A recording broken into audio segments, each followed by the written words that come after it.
Assalamualaikum warahmatullahi wabarakatuh.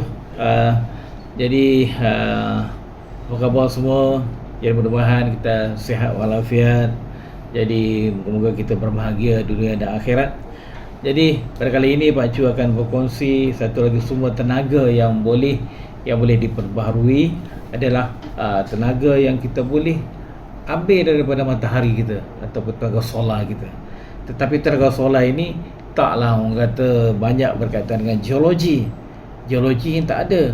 Tetapi untuk menghasilkan panel solar itu memerlukan benda geologi. Apa geologi? Apa yang geologi boleh bantu dalam tenaga solar ini? Geologi sebenarnya ada bahan-bahan bumi yang ada untuk penghasilan solar panel itu adalah kita menggunakan silika ataupun silicon dioxide ataupun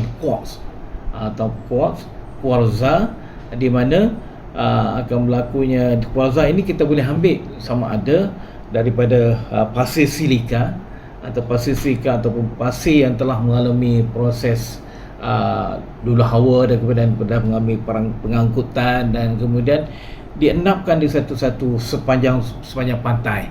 Jadi sepanjang pantai itu sungai, di sepanjang pantai di sepanjang pantai itu sebenarnya kita banyak pasir. Pasir itu adalah rework ataupun proses yang asalnya adalah daripada jauh di hulu sungai itu, dan kemudian yang diangkut melalui sungai dan kemudian dia masuk ke dalam laut, dan laut itu akan menghaluskan, melicinkan struktur pasir berkenaan dan kemudian mengenapkan di tepi-tepi pantai. Jadi lama kelamaan pantai itu akan menjadi satu permatang pasir yang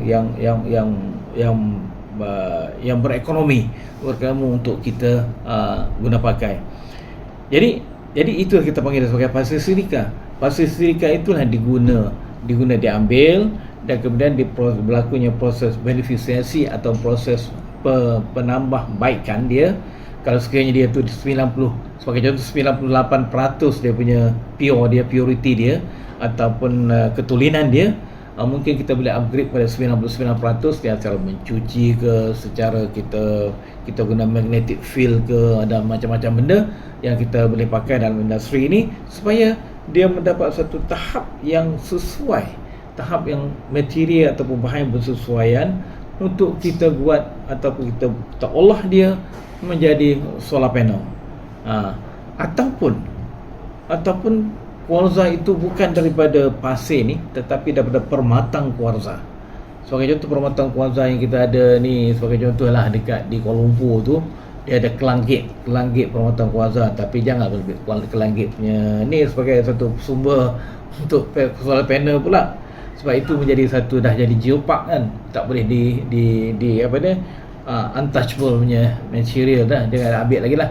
Baik itu sebagai satu ikonik yang ada dekat ulu langat kita, di mana adanya satu banjaran kuarza yang paling cantik lah bagi Pak Chu di Malaysia inilah. Dan kemudian dan banjaran itu dia akan ada satu komposisinya adalah kuarza. Kuarza itu mengandungi silika oxide yang mana purity-nya adalah menghampiri 100%. Dia cuma kita perlu pemprosesan di mana kita kena ambil dia kuarza berkenaan, kita kena crush atau kita hancurkan dia, kita kena grind dia bagi satu size ataupun satu size yang bersesuaian untuk industri. Dan kemudian kita mesti kena buat satu proses pada pendulinan dia, sehinggalah menjadi satu tahap, mencapai satu tahap yang bersesuaian untuk industri pembuatan solar panel ni. Jadi benda tu kuarza tadi ataupun SiO silica dioxide tadi, dia akan diproses, di mana dia akan masuk dalam furnace yang memerlukan tenaga yang paling tinggi. Di mana paling tinggi maknanya seolah-olah kita bakar silika ni tadi sampai dia punya habis, dia punya bentuk dia menjadi satu blok ataupun satu silika yang blok yang kita boleh guna untuk diolah sebagai satu solar panel. Jadi itulah prosesnya adalah mengambil masa yang agak lama jugalah, proses agak lama, tetapi yang jelasnya geologi boleh menyumbang kepada pencarian atau penentuan di mana silika berkenaan, di mana tempat kita nak ambilnya, macam mana proses yang terpaksa kita buat, dan kemudian macam mana proses kita nak melakukan penulinan dan sebagainya. Itu adalah proses-proses geologi. Dan kemudian apabila ada proses pembuatan itu adalah proses yang dah berkaitan dengan bidang lain. Macam mana nak bentuk solar panel, itu Pak Chu pun tak tahu. Itu Pak Chu pun tak tahu.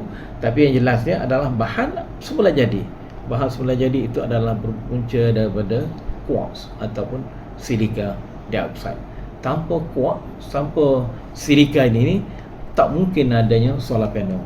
Jadi solar panel kita tengoklah di merata-rata tempat di seluruh dunia ini memang banyak dipasang untuk nak dapatkan tenaga daripada matahari. Daripada tenaga matahari dipancang kepada solar panel, dia akan menghasilkan tenaga, dan tenaga itu akan disimpan dan kemudian dia akan masuk dalam national grid dan sebagainya. Jadi untuk digunakan pakai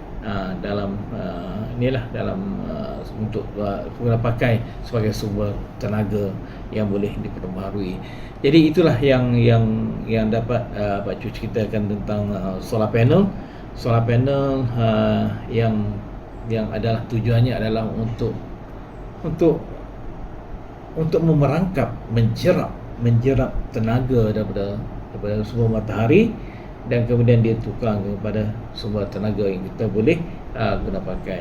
Jadi itu sajalah yang dapat Pak Chu ceritakan secara seringkas tentang solar panel dan apakah hubungan ataupun apakah sumbangan ahli geologi dalam menghasilkan solar panel kenaan.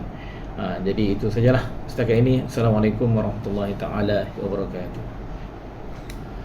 Jangan lupa like, subscribe dan share video ini untuk manfaat kita semua demi memasyarakatkan